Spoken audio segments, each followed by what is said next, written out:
All right, so we went through middle, right. Now it's time for the radical left. McCarthy elected House Speaker after days of painstaking negotiations and failed votes. Ooh, you know this one's going to be spicy. I don't know. These people here probably had a fun time writing this one.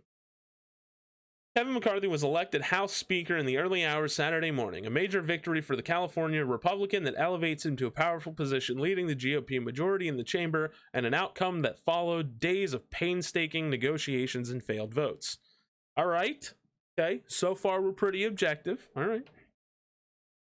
To secure the gavel, McCarthy had to chip away at opposition from a block of hardline conservatives in what became the longest contest in 164 years. Oof. That's two people's worth of time, my man. To win over critics, McCarthy and his allies made a series of concessions to conservatives, a move that frustrated moderates concerned with the concessions may make it harder for the new GOP majority to govern effectively. Okay, fair enough. As Republicans turn their attention to implementing their agenda, the struggle McCarthy faced to lock down votes may serve as a preview of the kind of challenges he will face in trying to unite his members in the future. The deal making he engaged in also appeared poised to leave him with a weaker hand to play in his new position of authority, though the California Republic has disputed that notion. I don't know, man. If 20 people are able to stop your entire train from rolling, then I think your train's probably a little bit weak, right? I mean, I think that's pretty self-explanatory. The speaker election unfolded over a series of days, beginning on the first day of the 118th Congress, and highlighted divides between conservatives and moderates. The final hours before McCarthy was elected were punctuated with chaotic and tense moments on the House floor, with lawmakers on the edge of their seats, waiting to see how a handful of remaining holdouts would vote. A number of top Republicans expressed confidence that McCarthy could win the 14th round of voting, but ultimately he fell just short.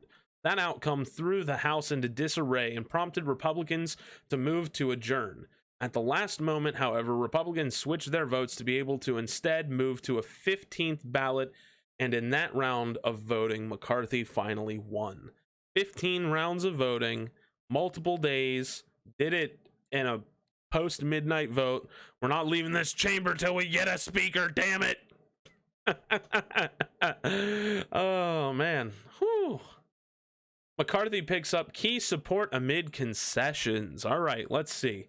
In a major shift, McCarthy and his allies flipped more than a dozen GOP votes into his column Friday afternoon, the first sign of a serious momentum in support of his speaker bid after a series of failed votes over the course of multiple days. Okay, so this is like an update column, so it's not just this one.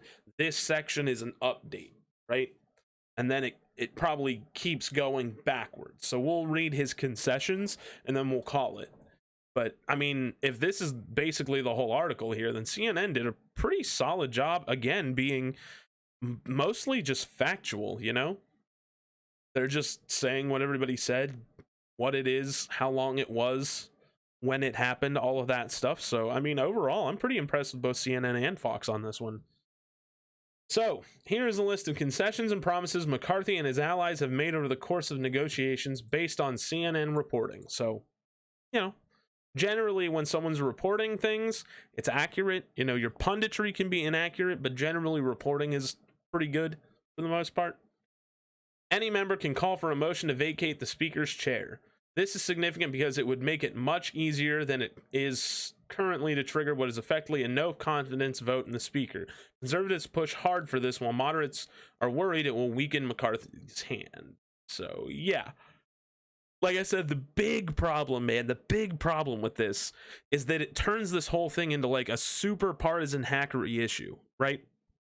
Like, if, I don't know, it turns out that they get Matt Gaetz on charges and he wants them to say, actually, it's fine, what he did is fine, and that he wants like an investigation done by Congress to prove that what he was doing was okay or whatever, and he doesn't get it. He personally can then call a vote of no confidence on McCarthy, and then everyone has to vote on it. And then, I don't know, let's say the next person, Lauren Boebert fucking says, I also think that, so I want no confidence in McCarthy. Then they all have to vote on it again.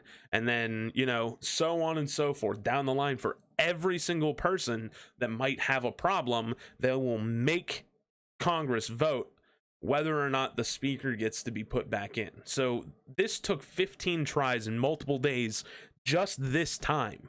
Imagine what happens if somewhere down the line they disagree with the policy and then they have to go through this whole fucking process again. All because one person stepped up and said, I don't like him. I think he's bad for us. Essentially, all they did was say, all right, we're going to put the gun away, but we're keeping it. We're keeping it right here. Right? We're keeping it. The gun's still here. It's nuts. A McCarthy-aligned super PAC agreed to not play in open Republican primaries in safe seats, which is that's so fucked up, dude. So in this situation, right, what happened was McCarthy backed a bunch of people that were less ridiculous than the current QAnon Trumpite types, right? And in a lot of these races where McCarthy and people like McCarthy, these centrist conservatives, if you could call them that, but these more moderate Republicans were running, and they backed candidates that were more moderate Republicans. The more moderate Republicans won in the primaries, right? So what they did here is say that McCarthy, being the Speaker of the House, is no longer allowed to be aligned with any super PAC that would be able to play any sort of part in Republican primaries, right? So they limited his free speech according to Citizens United, right?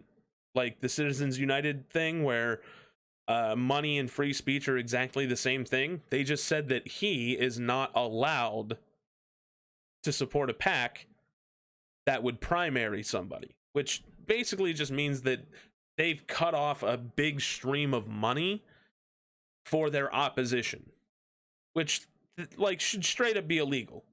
That's so fucked up, dude. That's borderline sedition. Trying to cut all of the funding away from somebody that would challenge you is I mean, come on. Democracy, is that what we're calling it? All right. The House will hold votes on key conservative bills, including a balanced budget amendment, congressional term limits, and border security. Now, I don't mind a balanced budget amendment as long as the balanced budget doesn't give a shit, like we said earlier, about the national debt, right? Just about the deficit to figure out what it is that we need. Deficit spending isn't a huge problem, generally, right? Because when you're deficit spending, you can get it back because you're investing in programs that'll allow taxes to be collected from those programs. You're reinvesting in communities in a way that produces money, right? It's like buying a house to flip a house. If you spend a bunch of money to make a bunch of money, there's no problem. Congressional term limits is something I am super duper for. Oh my God, yes. I hate that this only comes up whenever the other side is in power, though. It's always partisan, right? Democrats want term limits when Republicans are in charge. Republicans want term limits when Democrats are in charge. And Democrats are in charge right now. One member of Congress, right, is currently under Republican control very, very slightly.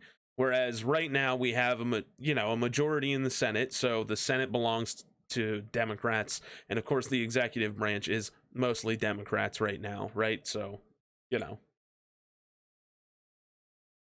efforts to raise efforts to raise the nation's debt ceiling must be paired with spending cuts. Guarantee it's not going to be spending cuts done to, like we said earlier, Congress's budgets. This could become a major issue in the future when it's time to raise the debt limit to avoid catastrophic default, because Democrats in the Senate and the White House would likely oppose demands for spending cuts, because the spending cuts aren't going to come somewhere that makes sense. We're not going to lower the amount of money we're continuing to increase to like the military budget or whatever, which, I love having a strong military. Okay. I like being the strongest country on the planet militarily. That's good. It's good to feel safe like that, right? I think it's important. But one of the things when we talk about military budgets is that the military budget, as we talk about it, doesn't include wages and pensions, right? So our huge military spending isn't part of Veterans Affairs. So things that happen after somebody leaves the service are not paid for by that big number we see going to the military, right? Not to mention it was like almost $1 trillion or something over the past 10 years they've just lost. They can't find it anywhere. They don't know what happened to it. So like probably people were embezzling it. So yeah, I don't know, man. You could cut a little bit from the military budget. You could cut a little bit from Congress's inflated budget. I mean, Congress members generally make like 180 grand a year, which, I mean, sure, isn't like fucking CEO level, but dude, if I made $180,000 a year, I'd be fine, right? I don't think there's a human alive that would be like, I don't know, $180,000 doesn't seem, well, I mean, we have CEOs. So I think that like 80 to 90% of Americans would be like, yeah, I'm good. Peace out. That's fine. Yeah, absolutely. But, that's not going to see a cut. Move 12 appropriations bills individually instead of passing separate bills to fund government operations. Congress frequently passes a massive year-end spending package known as an omnibus that rolls everything into one bill. Conservatives rail against this, arguing that it evades oversight and allows lawmakers to stick in extraneous pet projects. So they put in ride-alongs is what we like to call them, right? So there's, like, let's say there's a bill on something that is relatively fine. Like, let's say it's a bill to raise public school funding along with inflation or whatever, right? So we want to make sure that our funding matches inflationary spending so that doesn't get, eventually to where like it's a cost for, schools to run. So 2% a year or whatever, if you don't match that 2% a year, eventually you're going to run backwards, right? It'll be a cut to their funding, essentially. So, that seems pretty reasonable. Make sure that whatever our budget is for them would go along. So if we proposed that bill, right, and Republicans were putting an omnibus together, right, they might add in something in there like, also, trans people aren't allowed to go to their preferred bathrooms. And then you have to choose between whether you want to make sure schools are funded or whether you want to limit the freedoms of trans people. So I don't have a problem with like sticking it to the omnibus bill idea, but the big problem is that we saw how long it takes for them to fucking vote on fucking anything, right? Like, this was Speaker of the House. For Speaker, there was one clear choice, one person. That was Kevin McCarthy. Republicans had all the votes they needed. They had all the votes they needed, and they still couldn't win the election. It took them this long to win an election where they were the only ones eligible to vote. Think about that. How do you think the rest of these votes are going to go? Not well, right? Just not well. They're going to take forever. So I don't necessarily disagree with the idea that we could, split up parts of these omnibus bills so that, you don't have to compromise as much or whatever.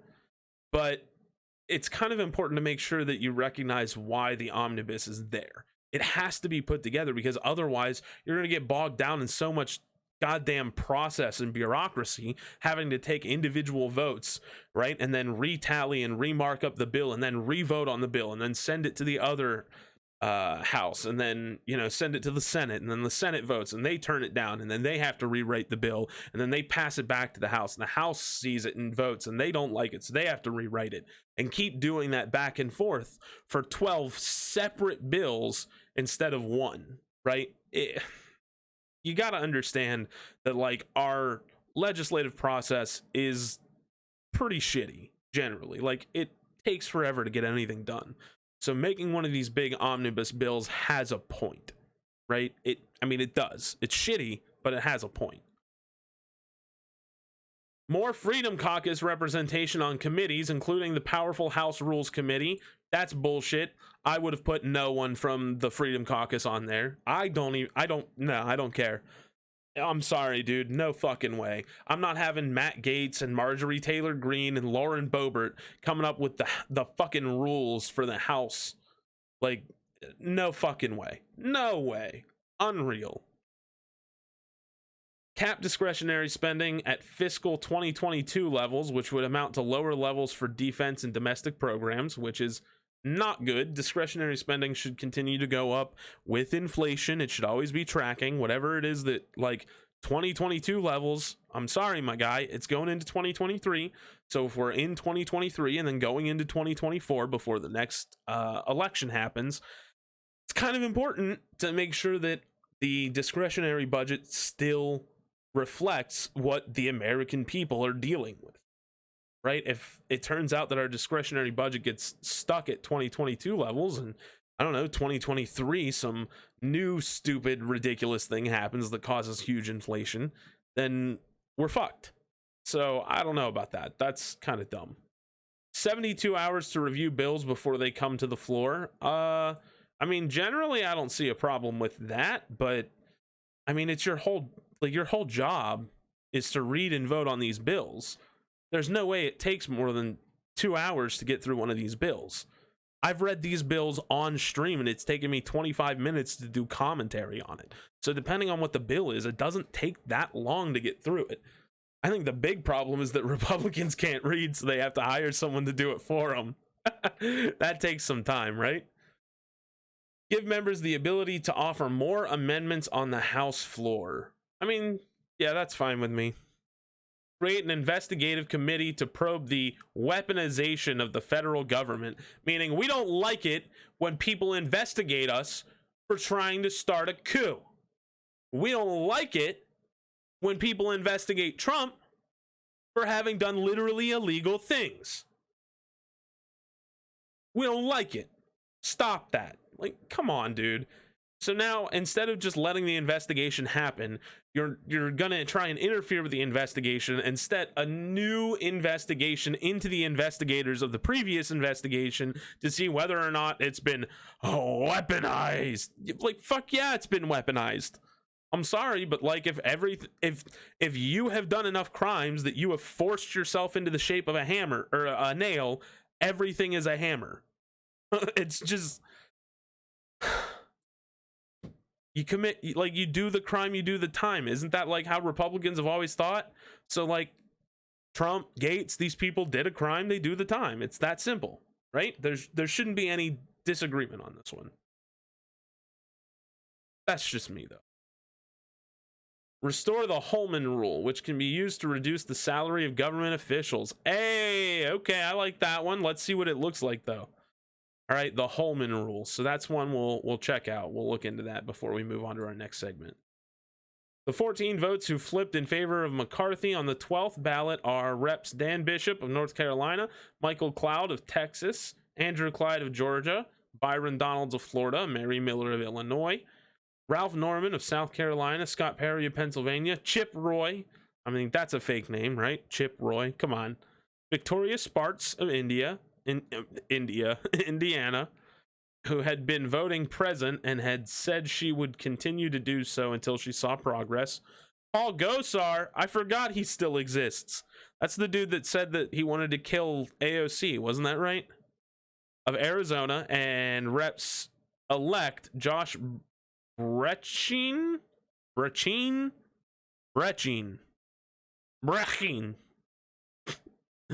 of Oklahoma, and Anna Paulina Luna, that is a name, of Florida, Keith Self. Oh, come on, Keith Self. Man, come on, is this like, are we using like a name generator for these? There's no way. Come on, dude. Like, I've run, like tabletop RPG campaigns with less ridiculous names than this. And Andy Ogles of Tennessee. Yeah, dude, these are wild. Sorry if I'm picking on you, if I know I'm very popular to watch with representatives. They love watching my content, so sorry if I upset you. On the 13th ballot, McCarthy picked up one more supporter, Representative, or I mean, it could be Republican Representative Andy Harris of Maryland. On the 12th round of voting, the tally was 213 for McCarthy, 4 for Rep Jim Jordan. No, Jim Jordan's the fucking kid diddler complicit dude, right? Oof, awful. And 3 for Rep Kevin. In the 13th round, McCarthy had 214 votes and Jordan had 6. Why would you elect Jim Jordan? Stop it. Jim Jordan knew that there were kids being sexually abused and did nothing about it. That's the man you're choosing. Fuck that. Allegedly, of course. I don't know if they've settled that one or not. I'm just saying that because, like, that's the story. We know what happened. The final tally in the 14th round was 216 for McCarthy, 2 for Biggs, 2 for Jordan, and 2 voting president. On the 15th and final round of voting, there was 216 for McCarthy and 6 voting present. Part of the strategy to secure McCarthy the speakership was to get some of the holdouts to vote present, according to several sources. That was a way to reduce the threshold for winning the speaker race below 218, since the rules say the winner of the race needs to have a majority of those voting for a specific candidate. That means that if you vote present, meaning you're not voting for a candidate, but you are there, you're like, I'm here, then technically it lowers the threshold. So that's how they did it. Not even by winning a majority, not winning the number they needed to win, but just lowering the amount they needed to win. The strategy, according to sources involved, included leaning on former President Donald Trump to help squeeze the holdouts. That's so fucking wild, dude. Trump has such a fucking awful grip on everything. Ugh. Like, people, there's like not a lot. Like, you can see there were 200 people. So out of those 216, I would say like 190 of them probably are like wishy-washy on Trump and are the partisan types that would have voted Republican regardless, you know? So out of like 6, so 222 of them, you know, 190 of them don't give a shit. So that means that like 30 of these people were able to like single-handedly cut back everything. 20 to 30 people is all you need, and these 20 to 30 people are like rabid QAnoners, and Trump says jump and they say how high. So if these 20 to 30 people can stall out Congress and Trump controls those 20 to 30 people, doesn't that kind of mean Trump is controlling Congress? Isn't that like the chain of events? Those 20 to 30 people control the Congress. Somebody controls those 20 to 30 people. The person that controls those 20 to 30 people also controls Congress. So, gotta love it, man. The steak salesman, bing bong, Don John President boy, again with the big fat win on this one.